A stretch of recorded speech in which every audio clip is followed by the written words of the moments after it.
আলাইকুম শিক্ষার্থী বন্ধুরা, আজকে আমি নিয়ে এসেছি চতুর্থ শ্রেণীর 35 পৃষ্ঠার দুইটা গুণ অঙ্ক নিয়ে। এখানে আমি এটা বইয়ের অঙ্ক নাম্বার 3 নম্বর একটা অঙ্ক আছে গুণ।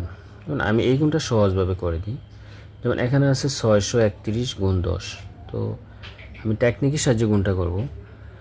যেমন 631 দ্বারা প্রথমে আমি 1কে গুণ দেবো। 631 দ্বারা 1কে গুণ দিলে 631 হবে। 631, আর এই যে পাশে একটা শূন্য আছে, এই শূন্যটা আমি বসা দিলাম।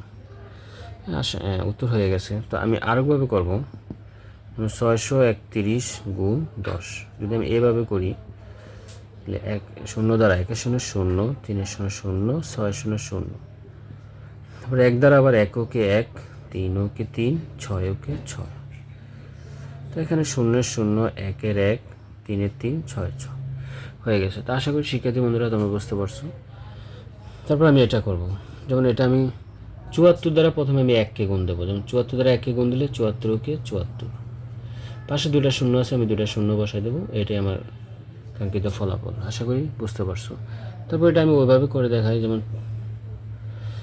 এটা যদি আমি 100কে 74, 100কে যদি বড়টাকে আগে দিই, 100 গুণ 74 যদি আমি এইভাবে করি, 4 শূন্য শূন্য, 4 শূন্য শূন্য, 4 ওকে 4, 7 শূন্য শূন্য, 7 শূন্য শূন্য, 7 ওকে 7, 0 0 0 0, 4 4, 7 7। আশা করি বুঝতে পারছো। তো এভাবে করলেও মিলবে, আর এভাবে টেকনিকের সাহায্য করলেও মিলবে। তো আশা করি তোমরা বুঝতে পারছো। ধন্যবাদ।